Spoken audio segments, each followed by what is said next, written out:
Hi guys, this is part 2. How to live a life in Philippines. Ito naman yung best friend ko, bida-bida. De, joke lang. O, sige. O, tara. Sige, sa baba.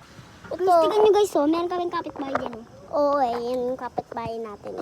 Sino nakatira dyan, mag-video nga nito, i-use niyo yung, yung song na to. Song ba yan sa tingin mo? Oh, baliw ka tagli, no? Meron ako nakita!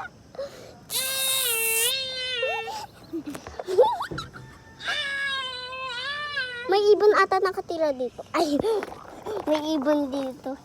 Ano, aircon ata yan? Hoy, bilis! Wake up na! Ano yung